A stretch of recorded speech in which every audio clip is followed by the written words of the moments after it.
Gue minasan, welcome again with Misteri di sini. Nunggu chapter manganya ya, yang baru rilis. Biasanya kemarin udah rilis, tapi baru aja tadi pagi mungkin baru rilis. Jadi chapter 1100 ini bakal Misteri langsung bahas tanpa banyak ucapan-ucapan gak jelasnya, oke? So, here we go. One Piece 1101 reaction, oke? Let's go.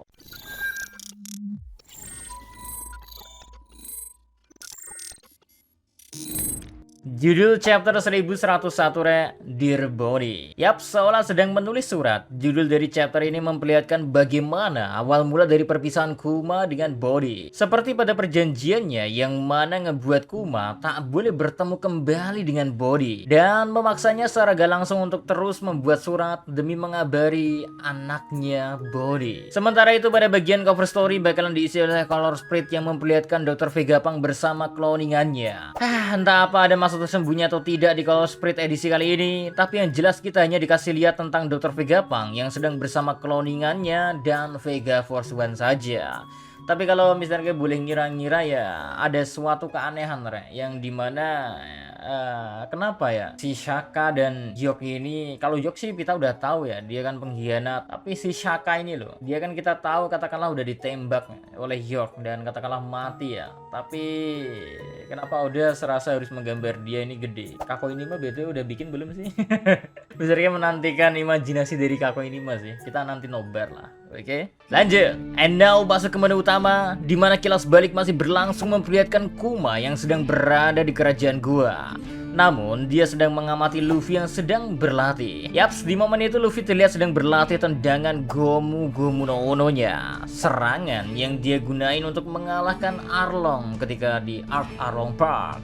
Dimana ya di situ sudah bisa kita lihat kalau tubuh Luffy yang berusia 16 tahun sudah cukup terbentuk. Dan Luffy emang sudah merencanakan untuk menggunakan serangannya jika melawan musuh yang sangat kuat. Menariknya ya, di momen selanjutnya Kuma yang sedang bersama Dragon, dia secara gak langsung menyadari suatu keanehan dari Dragon. Yang mana ya entah kenapa Dragon tampaknya sangat hafal akan isi atau mungkin informasi dari Gua Kingdom ini. Bahkan Kuma juga lanjut berkata kalau di Gua Kingdom ini ya, dia melihat ada sebuah desa dan dia melihat juga ada bocah. Dragon yang mendengar hal itu langsung memotong Kuma dengan bilang kalau Kuma mau membunuhnya lebih baik lakukan sekarang ini. Yaps, perkataan Dragon itu bukan berarti Kuma emang beneran berniat untuk membunuh Dragon. Akan tetapi ya, bagi Dragon yang merupakan seorang orang tua, memiliki anak adalah suatu kelemahan. Dan kalau emang kelemahannya itu diketahui oleh banyak orang, tentu apa bedanya sama memberi kesempatan untuk membunuh Dragon di kemudian hari. Makanya sadar kalau apa yang dia omongkan itu gak layak untuk dilanjutin, Kuma pun berkata kalau itu salahku dan anggap saja aku tak pernah membicarakan hal ini. Apakah setelah mengetahui hal ini ya kita masih mau bilang kalau Dragon adalah ayah yang paling buruk? Padahal jauh di lubuk hatinya ya, mungkin dia pun ingin menikmati waktu bersama anaknya. Akan tetapi bagi Dragon ya, revolusi memang harus ditegakkan. Namun karena posisinya Dragon sudah memiliki anak, ya mau gimana lagi kalau gak ninggalin anaknya. Karena kalau tidak bisa ya, bisa-bisa malah Our Baka Sencola yang berada dalam bahaya. Dan hal ini bukanlah hal yang ingin dilakuin oleh Dragon, dimana membiarkan Luffy dalam bahaya. Di sisi lain, momen Dragon yang katakanlah mengkhawatirkan anaknya ya, setidaknya menjelaskan momen lainnya, tepatnya saat Dragon menyelamatkan Luffy di Pulau Loguton. Berarti selama ini ya, semuanya itu bukanlah sesuatu yang kebetulan. Karena emang jika sedang ada waktu dan Dragon berada di tempat yang sama dengan Luffy, naluri sang ayah akan tetap memilih untuk katakanlah menjaga anaknya lah. Maka jelas dia akan langsung melakukan sesuatu, seperti misalnya ya menyelamatkan Luffy ketika akan dieksekusi oleh Buggy. Next, momen pun berpindah ke Kuma yang diberi perintah untuk menghabisi salah satu bajak laut. Secara saat itu ya dia posisinya udah menjadi seorang Shichibukai. Tapi Kuma tetaplah Kuma karena ketika mendapati seorang sedang terluka di kapal itu, apa yang Kuma lakuin tentu tidak menuruti perintah dari atasannya. Sedangkan beres dengan momen itu, Kuma pun terlihat menepati janjinya, yaitu memberikan sebuah surat kepada Body. Untuk Body, dunia sangatlah cantik hingga momen itu tak bisa diabadikan ke foto maupun buku, sehingga kau harus merasakannya sendiri. Sebuah surat yang begitu menyentuh, ditutup oleh kata-kata yang begitu indah, di mana Kuma menyatakan betapa cintanya dia kepada anaknya. Hanya saja di sisi lain ya, Bonnie sendiri yang sedang berada di gereja, dia ternyata tak pernah mendapatkan seluruh surat yang pernah ditulis oleh Kuma.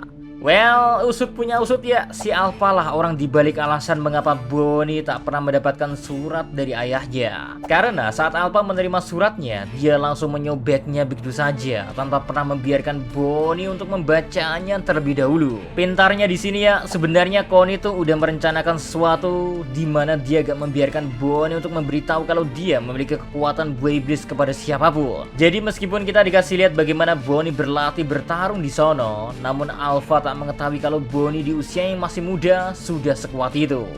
Next, geser sedikit ke Pulau Egghead, di mana Kuma masih lanjut menjalani proyek yang sedang berlangsung bersama Dr. Vegapunk, re. Itu pun ada Stasia yang terlihat menemani Kuma. Menariknya ya, Stasia mengetahui kalau sebentar lagi Kuma akan kehilangan kesadarannya. Dia berkata kalau dia penasaran dengan pola nasib mereka.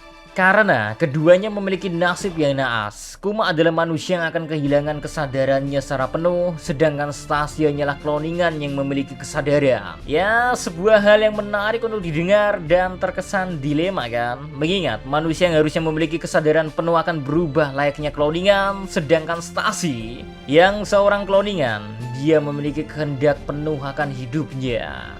Meski gak bisa dipungkiri kalau Dr. Vegapunk yang mendengar perkataan Stasi itu langsung tak suka dan menyangkal sambil berkata kalau Stasi adalah manusia.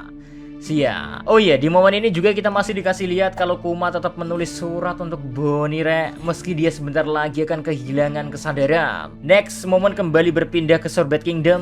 Bonnie yang saat itu sedang berulang tahun, dia diberikan pizza yang mana sepertinya merupakan makanan favorit Bonnie. Soalnya waktu pertama kali diperkenalkan di Pulau Sabaudi, kita tahu kan kalau Bonnie sedang memakan pizza. Sebuah makanan yang memberikan dia rasa hangat ketika memakannya, karena dulu saat berada di Pulau Egghead, kita sempat dikasih lihat Bonnie memiliki kenangan memakan pizza bersama Dr. Vegapunk, Kuma, Kizaru, dan Sentomaru. Nah, sedikit perubahan Kuma yang perlahan kehilangan kesadarannya pun sempat dikasih lihat ke kita. Tepatnya ketika momen dia sedang bersama pasukan revolusi. Di sana Dragon yang juga menyadari hal itu ya, memilih untuk menghargai keputusan Kuma meski dia gak mengetahui apa-apa. Di sisi lain, Connie di sini sudah menyadari kejanggalan dan Connie akhirnya mendapatkan informasi kalau ternyata Alpha dan yang lainnya merupakan agen pemerintahan dunia. Potongan puzzle pun bertambah dengan mengetahui kalau Bonnie sebenarnya sudah sembuh. Namun mengapa dia masih harus dikurung selama 6 bulan? Sebuah hal yang sangat membingungkan, ditambah kondisinya tak ada satupun surat milik Kuma yang hadir, yang membuat Connie gak percaya kalau Kuma bisa seperti itu. Sehingga Connie pun membuat rencana untuk Bonnie melarikan diri karena dia sudah menyiapkan kapal untuk berlayar bersama para manusia ikan yang cukup kuat. Rencana pun akhirnya mulai dijalankan dan Bonnie berubah wujud yang menyerupai Connie. Sebuah wujud nenek yang mirip dengan wujud yang pernah kita lihat saat Bonnie menyamar di Marijoa. Di sana ya, awalnya Bonnie berhasil mengelabui Alpha, meski pada akhirnya Alpha menyadari dan langsung mengejar Bonnie untuk menangkapnya. Nah, disinilah momen menarik dimulai, re. Karena Bonnie menggunakan kekuatan yang membuatnya berubah menjadi Nika. Atau bisa Mr. K bilang, ya mirip-mirip seperti kekuatan Luffy lah sebelum time skip. Well, buat lebih lanjut tentang kekuatan dari Bonnie ini, nanti Mr. K bakalan bikin konten terpisah. Tapi sebenarnya setelah mengetahui kalau Bonnie sudah menjadi salah satu supernova di usia yang terbilang sangat muda, alias 10 tahunan lah, bukankah itu sudah menjadi tanda-tanda kalau nih bocah emang kuat banget? Jadi gak heran kalau dia bisa ngalahin sekelas anggota Silverfall. Wong dia aja bisa mengisi posisi supernova yang isinya hampir semuanya itu monster ya. Bonnie malah muncul sebagai bocah, tapi kekuatannya ternyata semengerikan itu. Yap, sebuah iblis Toshinomi. Entah kenapa setelah munculnya chapter kali ini, bukankah kita langsung berpikiran hal yang sama kalau buah iblis ini bener-bener overpower banget? Gimana enggak ya, beberapa contohnya aja sebenarnya sudah diperlihatin ke kita lebih awal. Masih ingat kan sama momen waktu Bonnie mencoba menghajar Dr. Vegapunk dan tubuhnya seakan membesar? Di momen itu mungkin kita hanya berpikir kalau Bonnie cuma merubah dirinya ke wujud dewasanya. Tapi setelah tahu kalau Bonnie memiliki kekuatan yang bisa menirukan sesuatu, bukankah disangka lebih masuk akal kalau Bonnie di momen itu berubah menjadi ras bukanir. Ya, pokoknya buat lebih lanjut ya, tunggu aja konten pembahasan Boy Iblis Toshi Naomi ya. Kalian bakal sedang nantinya. So, see you again next time. Adios si Caramelos. Stay safe everyone. Salam. Adios.